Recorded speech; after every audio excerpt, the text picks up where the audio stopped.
Hi guys! Welcome back sa ating channel, and today's video is actually the pilot episode of our daily vlog series where we will spend the next 25 days in the Kyushu region of Japan and me trying to survive on a 1,000 yen daily budget sa pagkain.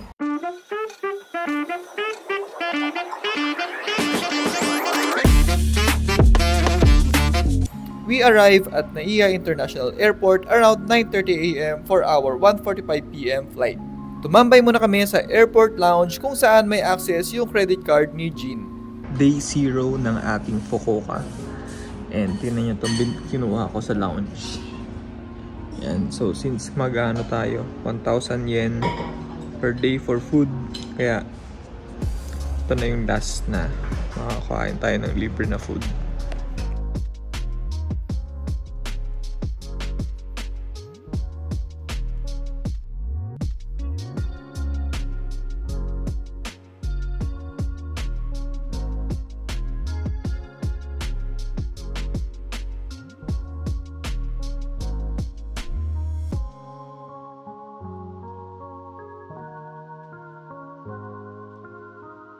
We have arrived here at Fukuoka. Mamaya explain ko sa inyo ang rules and regulations ng ating daily vlog. May nakikipag-unahan. Magre-reels daw siya.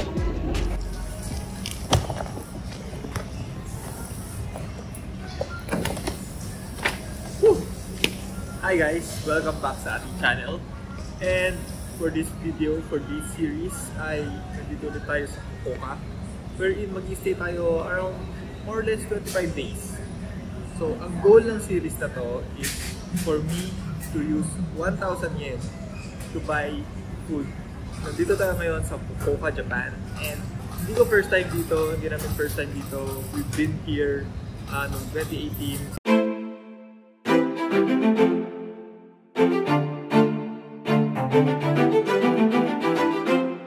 Pero hindi pa kami nakapunta dito summertime. Actually, kahit saan sa Japan, hindi pa kami nakapunta during summer.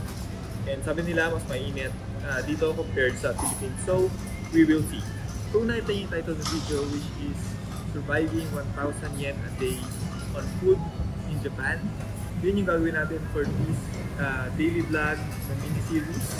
Wherein, ang budget ko lang for food for a day is 1,000. So, let us lay out some ground rules. Rules is this. Every day, makaka-receive ako ng 1,000 yen from Jean in cash na pwede kong gamitin for the food. Now, siguro meron kaming time na kailangan namin maghati sa food. Wherein bibili ng grocery. Now, I need to pay my share on that food. And pwede kong tipirin yung 1,000 yen. Pwede siyang ma-carry over on the next day. So, theoretically, pwede akong hindi kumain for a day and mag-carry over yung 1,000 yen on the next day kung gusto ko ng mas masarap na pagkain here in Japan. So, yun yung rules ng series na to. Andito tayo ngayon sa airport. Marami pa tayong kailangan gawin. Kukuha tayo ng 1,000 yen today kasi day 1 naman, theoretically.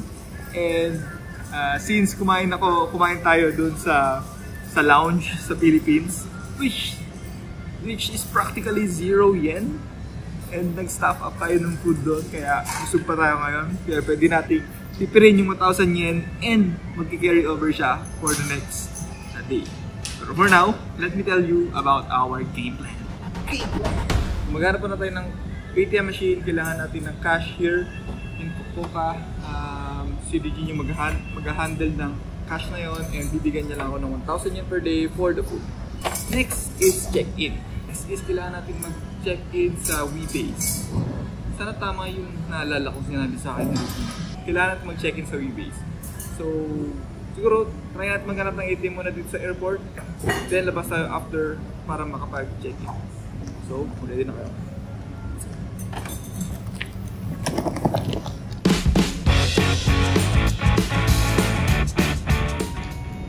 So, tama ba? ATM, tapos kain, and then check-in. Nagalit na siya, guys.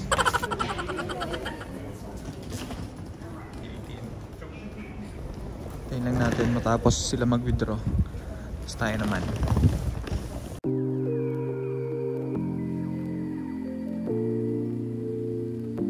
Next ay punta na tayo dito sa Sakayan para makapunta tayo ng Fukuoka. Saan si Reggie?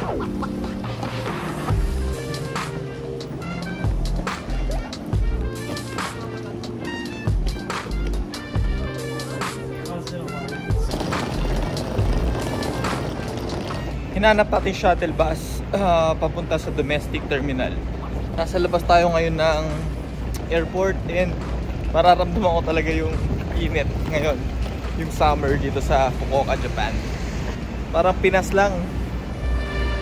Kaya na yata. Let's go. Kailangan kasi natin pumunta dun sa subway.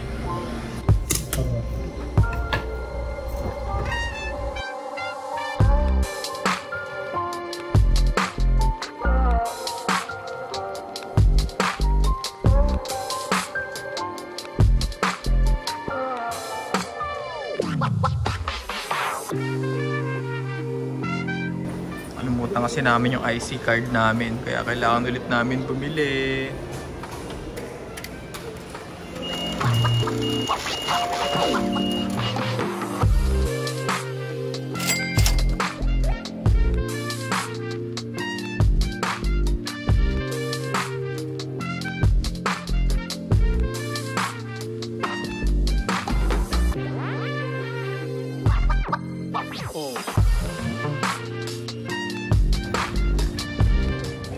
Sa Lawson, nagutom na si Regine, kaya bibili muna kami ng food. Siyempre magtitipid muna tayo. Salmon or tuna? Isa yan, 350. 178. Ano gusto mo? Tuna o salmon? Yan na lang sa akin. Yan na lang sa akin, bibigyan na lang kita. Yan na sa akin, 30 yan dyan. Ito parang 30 yan lang, ang laki. Siguro pa expired na, sana hindi sumakit dyan. Ano sa'yo? Kaya try mo nga. So fail yun kasi hindi pala siyang 30 yen. Less 30 lang, less 30. Naglalakad kami ngayon. Hinanap namin yung WeBase, yung papag-check-in na namin. So ito yung WeBase. WeBase. Let's go. Ay, sa labas.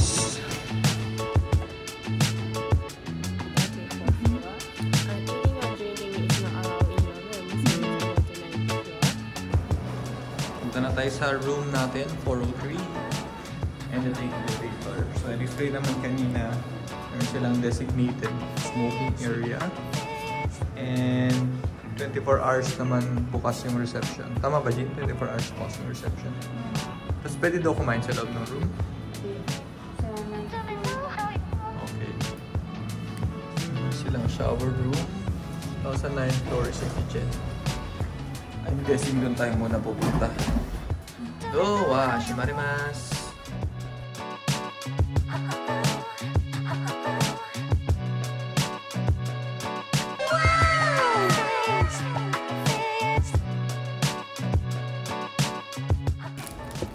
Ito lang yung pinili ko Ito lang yung bibiling ko sa'yo. So 1,000 minus bigyan mo ko ng mga 1,700. May 30 yan pa ako. Sabi ko magtitipid ako eh. Oh. Hati tayo dito. 268 yen divided by 2.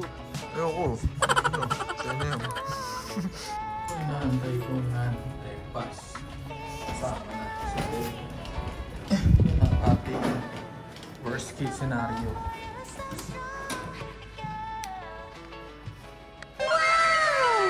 Bunker beds. Ano to?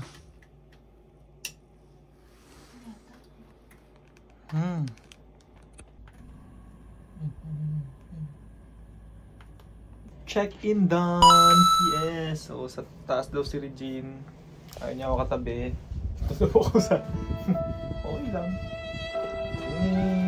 So, ang gawin natin ngayon is mag-charge muna tayo ng mga kailangan natin i-charge para bukas pwede na yung mga battery pack natin and mga cellphone. Pero bukas naman is meron kaming work, kaya mag-stay lang kami dun sa kanilang common area para mag-work. Meron naman ditong free wifi. Ano ba? Yun. So kung meron tayong time bukas, tingnan natin kung saan tayo pwede pumunta.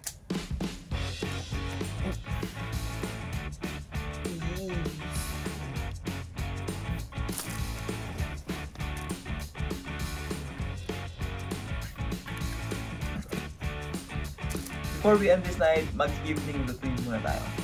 Goodbye.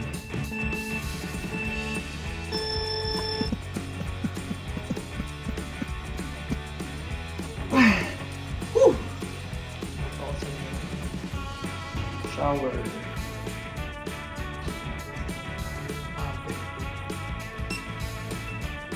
we go.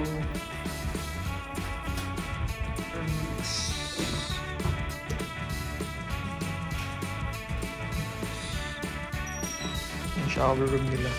Mix. Gamitin natin.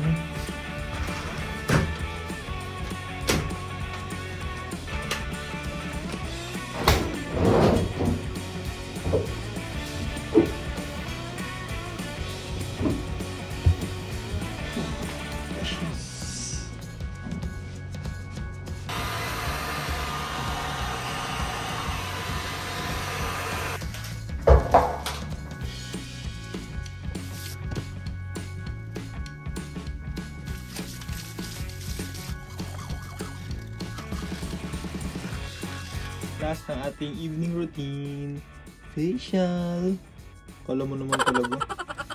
Hindi ko matango yung mukha ko din.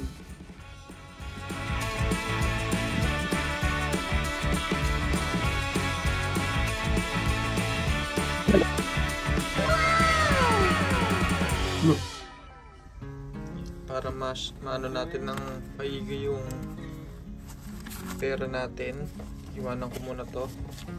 Philippine pesos, wala nang laman yan. Ang wallet ko na yan. So natira sa atin, gumastos tayo kanina sa food, di ba? Sa food lang yung 1,000 yen na budget per day.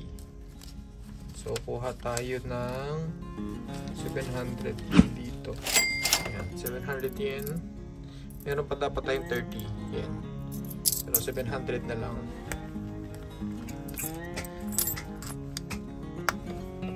Okay, so bukas, additional 1,000 yen tayo. That's it guys for the first and pilot episode ng ating series here in Fukuoka.